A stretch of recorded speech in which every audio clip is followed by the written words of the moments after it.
Maqaa Abbaa, kan Ilmaa, kan Hafuura Qulqulluu, Waaqa tokkoo. Ameen. Daandii samii, daandii kiristaanaa, du'aa fi rakkina nama hamaa. Kutaa tokkoffaa, seensa daandii samii.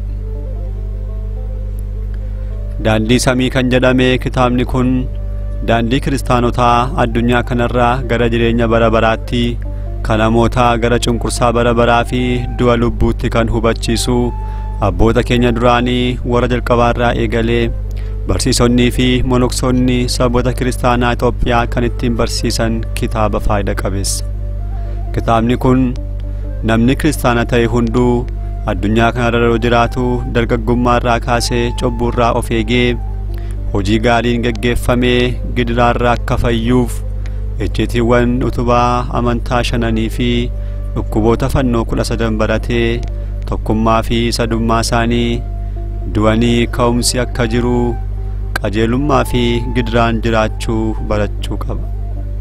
Fayyisaan keenya Iyesuus Kiristoos akkas jedhee akkuma dubbate, jecha koo kan dhaga'u isa na ergettis kan amanu jireenya bara baraa qabaa, inni du'arraa gara jireenyaatti ce'e malee itti hin murtaa'u. Wangeela Yohaannis boqonnaa 5 lakkoofsa 14.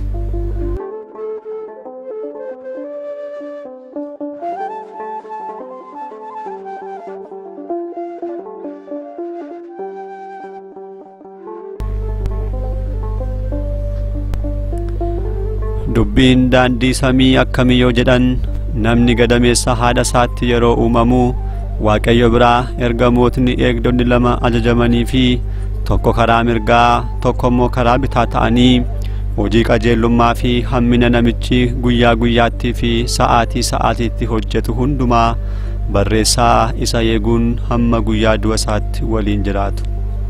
Maaliif yoo jedhan, namichi yeroo addunyaa kanarraa du'aan adda ba'u gosni lamaanuu seenaa jireenya namichaa kan barreessaa turan fuula Waaqayyoo duratti dhiyeessu waan ta'eef.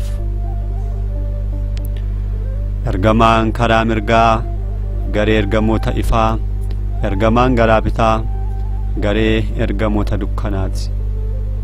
Namichi wantoota gaarii yommuu hojjetu ergamootni ifaatti dhiyaatanii ergamoonni dukkanaa dhumdhuma 40 irraa fagaatu. Ergamaan karaa mirgaa isa gorsa.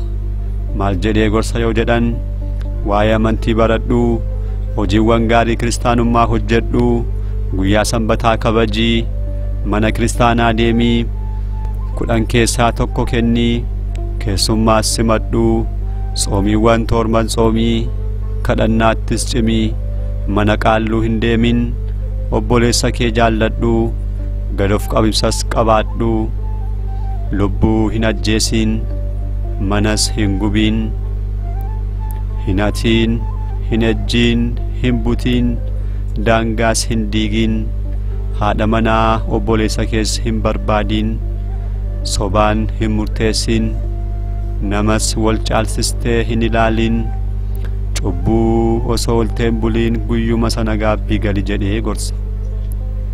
Yeroo kana fooniin osoo jirtuu kennaa kennii, yeroo duutuu kan gara sanatti si waliin fiduun jiru waan ta'eef jedhee gorsuun, kan inni gorse kana yeroo inni raawwatu immoo ni galmeessaaf.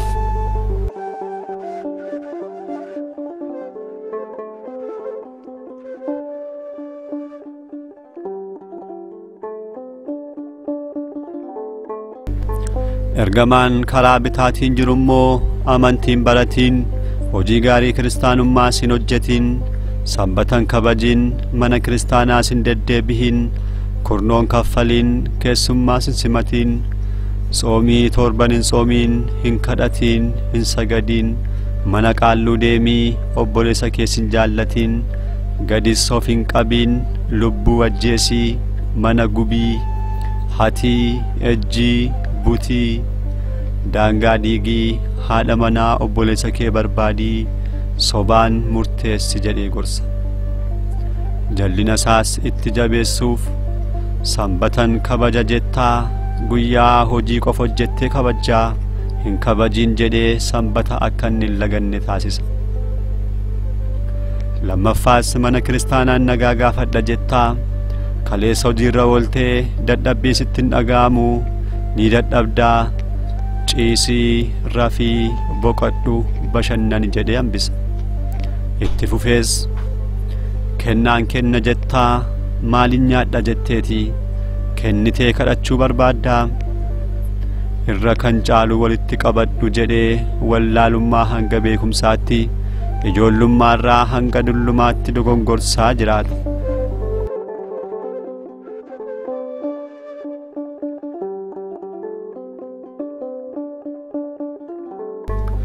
Ammas cubbuu abbaa gaabbii kottin himadhaa gaabbiin gala jettaa xoomii kadhadhu yoo si jedhan xoomiin dandeessuu sagadii yoo si jedhan qaaman qabduu kennaa kenni yoo si jedhanis qabeenyaan qabduu yoo ta'eyyuu yeroo duututti himiitii inni itti rakkatu malee siin maaltu rakkise jechuun gaabbii akka inni hin galle taasisee kan inni gorse kana yeroo inni raawwatu immoo ni galmeeffata.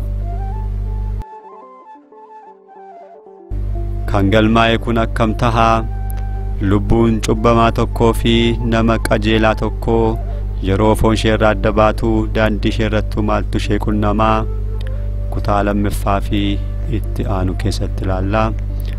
Galanni Waaqayyoof.